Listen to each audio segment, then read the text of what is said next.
Yeah, I was married years ago, but it didn't work out.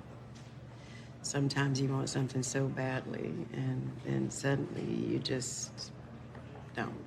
What's fascinating is how instinctive and confident her assertions are. In any other circumstance, or even without the knowledge we have now, you would have no reason not to believe everything she's saying. Her internal self is far more calculated than the naive exterior she continuously portrays. Do you know what this is? What is that, a taser? You gonna tase me for drinking a Diet Coke, Ben? It's fascinating to observe how fast she can switch from one emotion to the next once she realizes a particular strategy hasn't worked. It's a personal tracking device. Okay. I have these devices on my entire fleet of trucks and vans, including my son Andrew's van.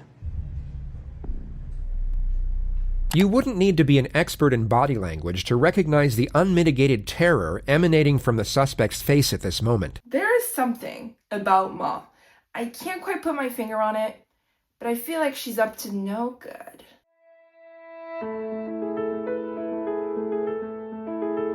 Aww. This video in particular is about how Ma is such an interesting character and that she is both pathetic and evil at once, which is an interesting combination, but I don't know, a pretty relatable one. Like, she spams minors on Snapchat. Hey, I was just thinking, why wait for the weekend? It's 5 o'clock somewhere.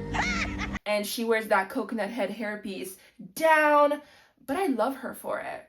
And I'm not ashamed to say so. Okay, I'll admit it, I'm not the one or the other to summarize the plot. You can read the Wikipedia page. It is very detailed. But really, I think Ma is a B-horror movie experience you should experience yourself in its rawest form. And that rawest form is on an iPad, in the night bus.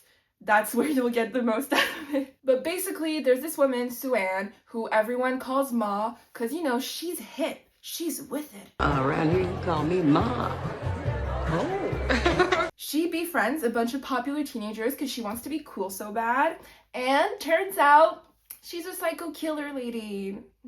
I did not see that coming. But regardless, Ma is an icon. And just so you understand that an icon can have some flaws, here are a list of Ma's offenses throughout the film. 2 counts of first-degree murder. I was just a kid.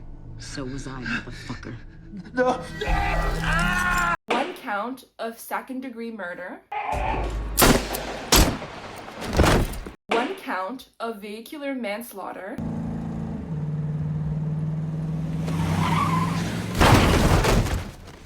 6 counts of false imprisonment.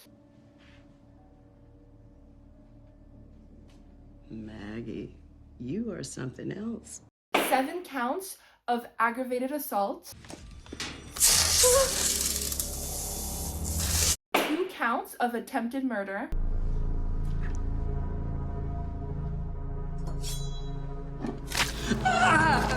Stop!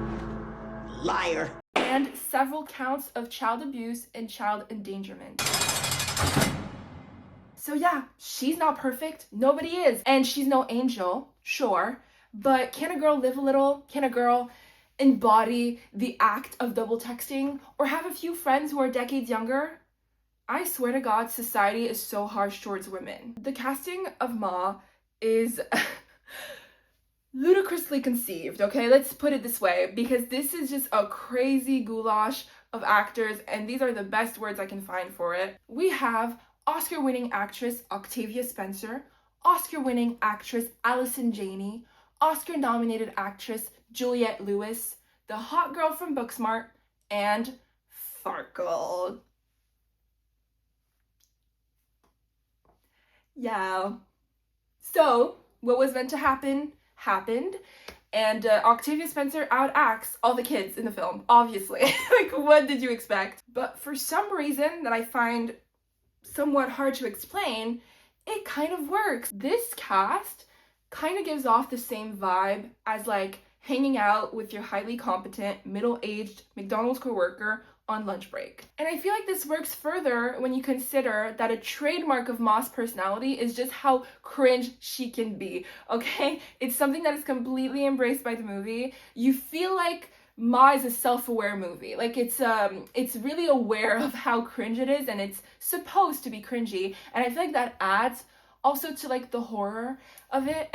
And like I feel like it makes the film age much better like than your average comedy of like 2019, because it's like if there's one thing that really does not age is cringe. Okay, cringe is gonna be cringy for different reasons over time. Like Ma is still so relatable because of the fact that she's unbearably cringe. A wise woman once said that to liberate oneself, one must embrace the cringe. And I feel like that's something that Miss Sue-Ann clearly abides by.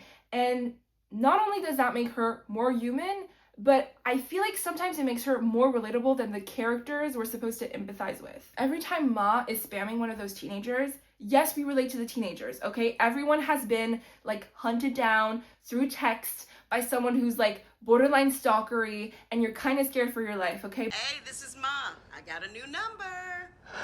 Just picking up a few things. Don't make me drink alone. And I don't want to hear any of this I have homework crap. But we also relate a lot to the aggressor, okay? Everyone has tried desperately to make plans with someone who want nothing to do with them, okay? It's happened to all of us. So we get that, and we get her. Don't make me drink alone. Don't make me drink alone. Don't make me drink alone. This is something I just unironically love about Ma, is the pathetic characterization of the protagonist, of the main villain, okay? She's just like getting her revenge with humor and in creative methods, to say the least.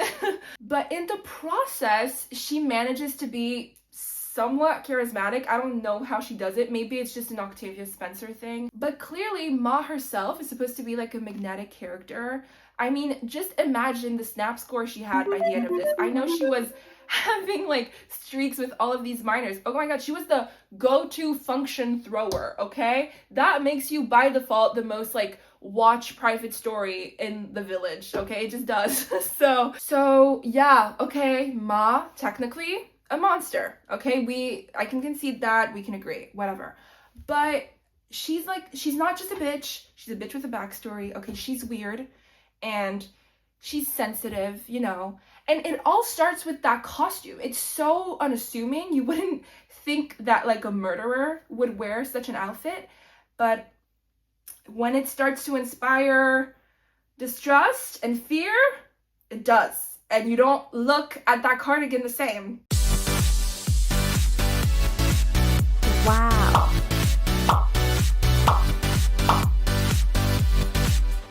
Wow. I like the costume design in this movie, unironically. You also have to remember that this film came out in 2019, so this is proto-Brat, okay? So we didn't have that much party girl representation for women after their 20s back then. So yeah, she's a party girl, she likes Jello shots, she likes to get down on the dance floor, and she likes Russian roulette, okay? If that makes her a criminal, then it also makes me one. This movie also came out right before COVID hit, so since then, more and more people have become homebodies. So there's something refreshing about this woman who wants to invite people over, who is good at hosting and wants to host. Now you know where the party is. I don't know. It's the kind of vulnerability that draws people like me right in. But I'm pretty biased in the matter of Octavia Spencer, okay? I've been obsessed with her ever since I've seen her open the elevator doors to the half floor in Being John Malkovich. 7.5, right? Yeah. I'll take you through it.